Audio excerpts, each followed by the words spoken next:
श्रीनगर में केसर की खेती होती है और वहाँ पर हम लोगों ने एक सेंट्रल गवर्नमेंट की तरफ से केसर पार्क बनाया। तो वहाँ मैं किसानों से बातचीत कर रहा था पार्क में, तो एक किसान ने खड़े होकर कहा कि पहले साहब केसर हम पैदा करते थे तो 1 लाख रुपया किलो केसर का हमको मिलता था, लेकिन ये केसर पार्क बनने के बाद हम अपना माल लेके आते हैं, इसको यहाँ प्रोसेस करते हैं और प्रोसेस करने के बाद जब मार्केट में भेजते हैं तो वो 1 लाख रुपए की केसर 2 सवा 2 लाख रुपए किलो के हिसाब से बिकती है। इस केसर पार्क का सीधा सीधा हमको डबल इनकम का फायदा हुआ है। दूसरा, आज़ादी के 75 साल हो रहे थे, इसलिए हमने देश भर में कृषि विज्ञान केंद्र और बाकी एजेंसियों के माध्यम से देश में 75,000 किसानों का एक डेटा डेवलप किया है जो आईसीआर की वेबसाइट पर है। यह है कि महंगाई, बेरोजगारी और करप्शन, 3 चीजें। मैं समझता हूँ कि यूपीए सरकार थी वो तो घोटालों की सरकार थी, लेकिन नरेंद्र मोदी जी की सरकार में एक भी घोटाला नहीं हुआ, एक भी भ्रष्टाचार का काम नहीं हुआ। ये तकलीफ उन लोगों को इसलिए है कि जैसे मैंने बताया कि 11 करोड़ किसानों को 2.5 लाख करोड़ रुपया उनके अकाउंट में दे दिया। कांग्रेस की सरकार होती तो 2.5 लाख में 50,000 करोड़ रुपया भी किसानों के पास नहीं जाता, 2 लाख करोड़ रुपया दलालों के पास जाता। दलालों की दलाली समाप्त हो गई है और 2.5 लाख करोड़ रुपया पूरा का पूरा किसान के पास जाने लगा है, चाहे किसान के समर्थन मूल्य पर खरीद का पैसा हो, चाहे प्रधानमंत्री फसल बीमा का पैसा हो, चाहे पीएम किसान सम्मान निधि का पैसा हो। इसलिए इस प्रकार की बातें कर रहे हैं क्योंकि पारदर्शिता बढ़ रही है, अमानत में खयानत खत्म हो रही है और निश्चित रूप से देश आगे बढ़ रहा है। तो राहुल गांधी जी बयान देते हैं, मोदी सरकार को वो घेरने के चक्कर में देश विरोधी कुछ बातें भी कर जाते हैं। देखिए, राहुल गांधी तो कांग्रेस का दुर्भाग्य है। राहुल गांधी को लोकतंत्र की सामान्य समझ भी नहीं है। जब राहुल गांधी लोकतंत्र की दुहाई देते हैं तो मैं उनसे पूछना चाहता हूं कि आपातकाल जब इंदिरा गांधी ने लगाया और हजारों लोगों को जेल में डाला, अखबारों के ऑफिसों पर ताले डल गए थे, जुडिशियली तक तंग आ गई थी, उस आपातकाल के दौर के बारे में राहुल गांधी की टिप्पणी क्या है, कांग्रेस की टिप्पणी क्या है, अन्य विपक्षी दलों की टिप्पणी क्या है? इसका वो जवाब दें, उसके बाद लोकतंत्र की बात करें। लोकतंत्र की दुहाई देने का अधिकार कम से कम कांग्रेस के लोगों को तो नहीं। कांग्रेस ये भी माहौल बना रही है, कर्नाटक में बीजेपी की हार के बाद पूरे देश में बीजेपी की उल्टी गिनती शुरू हो चुकी है। वो तो शरीर शशि थरूर ने कहा है, वो उनकी पार्टी के नेता भी हैं, सांसद भी हैं, कि एक बार कहीं जीत जाओ तो जरूरी नहीं है दोबारा जीत जाएंगे।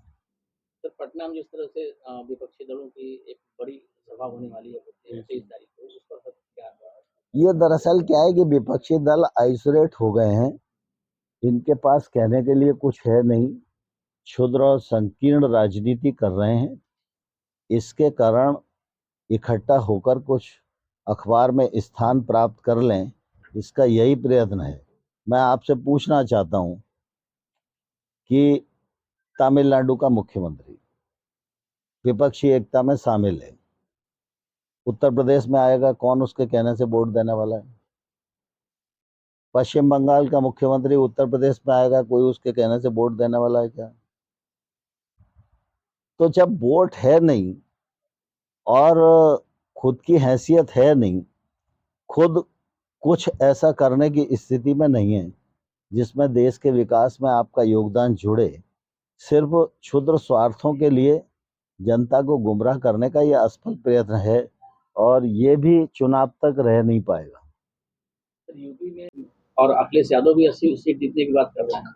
विधानसभा में उन्होंने 400 का टारगेट सेट किया था, इस बार 80 का सेट किया है। क्या कहेंगे अखिलेश जी? देखो, विधानसभा के रिजल्ट आ गए, सपा कहाँ खड़ी है आपको मालूम है।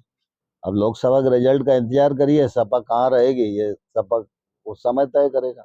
आप तीसरी लोकसभा में आ जाएंगे, क्या आपको रुझान देखने को मिल रहा है? प्रदेश में? नहीं, मैं समझता हूँ कि उत्तर प्रदेश में योगी जी के नेतृत्व में सरकार बहुत ही अच्छे से काम कर रही है और उत्तर प्रदेश का जो वैभव बसपा और सपा के राज में प्राय प्राय समाप्त हो गया था।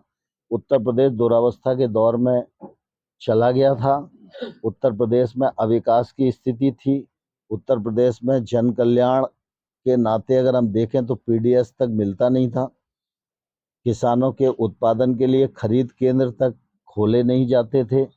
सब अमानत में खयानत होती थी। आज योगी जी के नेतृत्व में उत्तर प्रदेश के वैभव को फिर से योगी जी ने स्थापित किया है और आज दुनिया के इंडस्ट्रियल्स उत्तर प्रदेश में निवेश करने के लिए लालायत हैं। यह मैं समझता हूँ योगी जी के नेतृत्व का बड़ी सफलता है। कानून व्यवस्था की स्थिति को भी उन्होंने सुधारा है और ये उत्तर प्रदेश के अच्छे दिन हैं, ऐसा मैं मानता हूँ। अखिलेश जी तो कर रहे हैं कि जब अपराधी पत्रकार के भेष में मार दे रहे हैं, वकील के भेष में अपराधियों को मारा जा रहा है, न्याय के कोर्ट के अंदर मार दिया जा रहा है। देखिए, दरअसल क्या है कि कुल मिला के अखिलेश जी क्या कह रहे हैं, इससे अगर काम चल रहा होता तो अखिलेश जी सरकार में नहीं होते क्या? असत्य बोलना ये कभी भी जनता को अच्छा नहीं लगता है और इसके बदले में जनता कभी कुछ पे किसी राजनीतिक दल को या नेता को नहीं करती। विपक्ष ये कह रहा है कि देश को बेचने के अलावा, सार्वजनिक क्षेत्र की कंपनियों को बेचने के अलावा, अडानी अंबानी को मजबूत करने के अलावा भारतीय जनता पार्टी 9 साल की सरकार ने कुछ नहीं किया। ये वो लोग कह रहे हैं जिन्होंने देश में 50 वर्षों तक सरकार चलाई और 50 वर्षों की सरकार का एक पॉइंट भी उपलब्धि के रूप में उनके खाते में नहीं है। नकारात्मक बात वही करते हैं जिनके पास सकारात्मक माल नहीं होता और इसी दृष्टिकोण के आधार पर देश की जनता ने विचार किया और कांग्रेस को पूरी तरह आइसोलेट कर दिया। जहां तक विपक्ष का सवाल है, ये विपक्ष का एकता का जो ढिंढोरा पीटा जाता है, ये कोई महागठबंधन होगा नहीं। ये जनता को ठगने का मामला है और इनकी कोई हैसियत दूसरे राज्यों में नहीं। सर, किसानों की 2 गुना जो आय है उसको लेकर बड़े सवाल खड़े किए जाते हैं कि जो छोटे किसान हैं उनकी कोई स्थिति में सुधार नहीं है। मैं समझता हूँ कि सवाल खड़े करना एक पक्ष है। राजनीति में जो विपक्ष के लोग हैं उनके पास सिर्फ सवाल हैं, लेकिन जवाब ढूंढने का प्रयत्न और उसके लिए परिश्रम करना उनके एजेंडे में नहीं है। लेकिन आप सब पत्रकार मित्र हैं, लिखते पढ़ते हैं, बड़े संस्थान के में काम करते हैं। मैं आपको एक रास्ता बताना चाहता हूँ, यदि आप चाहें तो उसको विश्वसनीय तरीके से खोज भी सकते हैं और स्टोरी भी कर सकते हैं। वैसे देश भर में इन 9 वर्षों में किसान की आमदनी दोगुनी से अधिक बढ़ी है। मैं 2 ही पॉइंट आपको बताता हूँ। एक तो एमएसपी 1.5 गुना हो गई, तो एमएसपी का फायदा मिल रहा है कि नहीं मिल रहा है किसानों को, और खाते में मिल रहा है। पहले एमएसपी पे 5 रुपया बढ़ता था, अब 50% मुनाफे के साथ एमएसपी घोषित हो रही है। दूसरा, 6,000 रुपये प्रतिवर्ष आय में इजाफा हुआ या नहीं हुआ। तीसरा, खेती के क्षेत्र में किसान के लिए जो अनेक और योजनाएं प्रारंभ की हैं, उन सब योजनाओं का लाभ भी किसानों को मिल रहा है। इस बार मिलेट्स ईयर पूरी दुनिया में मनाया जा रहा है। मोटे अनाज की मांग दुनिया में बढ़ेगी तो भारत में पैदावार बढ़ाना पड़ेगी। पैदावार बढ़ेगी तो छोटा किसान ही उस पैदावार को करेगा। जब मांग बढ़ेगी तो भाव का उचित मूल्य उसे मिलेगा। प्रोसेसिंग बढ़ेगी तो एक्सपोर्ट होगा। दूसरा, इस बात को तायद करना है तो मैं एक उदाहरण आपको देना चाहता हूँ। पिछले दिनों श्रीनगर गया था। श्रीनगर में केसर की खेती होती है और वहाँ पर हम लोगों ने एक सेंट्रल गवर्नमेंट की तरफ से केसर पार्क बनाया। तो आपके जिले का भी आंकड़ा है और उसमें किसान की अपनी जबान से कहा हुआ उसका कथन है। तो ऐसे 75,000 किसानों का डेटा जिला वाइज आईसीआर की वेबसाइट पर उपलब्ध है। उसमें किसान है, उसका आधार नंबर है, उसका रकबा है, उसकी फसल है और उसने अपनी आमदनी को 2 गुने से ज़्यादा कैसे किया है, इसका पूरा लेखा जोखा है। आप लोग वेबसाइट से निकाल कर किसान के पास जा सकते हैं, उसकी से चर्चा कर सकते हैं, उसकी आमदनी कैसे बढ़ी तो मैं समझता हूं कि आपके मन में जो शंका है कम से कम उससे दूर किया जा सकता है। कांग्रेस के मन में जो शंका है उसे दूर करने की मैं जरूरत महसूस नहीं करता। सर विपक्ष का ये भी आरोप है कि 9 साल अध्यक्ष जी, कार्यक्रम करने का क्या उद्देश्य? उद्देश्य मैंने अभी कहा कि पंडित दीनदयाल जी का जो सपना था, जो शोषित पीड़ित समाज के लोग हैं, जो अम्बेडकर जी ने कहा था कि इनके बीच जा करके काम करिए, योजना बना करके इनको इनके जीवन का उत्थान कैसे करना है। जो पंडित दीनदयाल जी ने कहा था कि जो विकास की मुख्य धारा से वंचित रहा उसको योजना बना करके सरकार सत्ता प्राप्त होते ही योजना बनाकर उनको लाभ पहुंचाना, उनके जीवन स्तर को उठाना। और संयुक्त मोर्चे का उद्देश्य है कि सबको साथ लेकर के इस देश में काम करना है, कोई वंचित ना रहे, कोई उससे अछूता ना रहे, सब लोग साथ मिल करके इस नए भारत का निर्माण करना, ये उद्देश्य था आज का।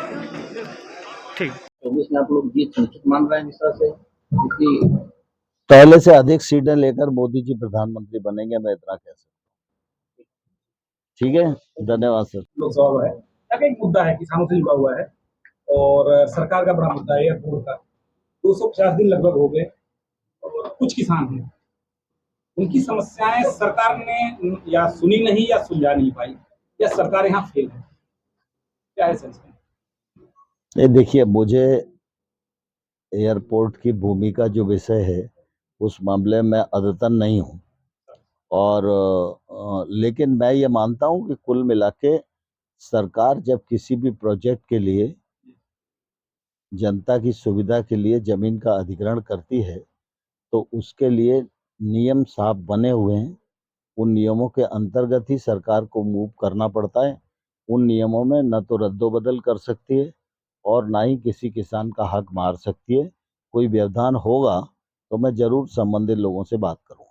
सर, आरोप है कि 250 दिन में कोई भी जनप्रतिनिधि सत्ता दल का उनके पास गया नहीं, उनकी समस्याएं सुनी, क्या है समस्या और मुद्दा चल रहे हैं। आप ही के मंत्री कह रहे हैं एयरपोर्ट चालू होगा, आपके विधायक कहते हैं एयरपोर्ट की उड़ान नहीं। सांसद जी, अभी कुछ दिन पहले सांसद जी का बयान था कि यहाँ से एयरपोर्ट की उड़ानें नहीं होंगी, और कल मंत्री जी ने कहा कि उड़ानें जल्द शुरू होंगी। विरोधाभास है यहाँ सर। देखिए, दरअसल क्या है, सब लोग अपने अपने हिसाब से कर रहे हैं। जब अधिकृत रूप से सरकार का बयान आए उस पर गंभीरता से लेना चाहिए। सर 9 साल की मोदी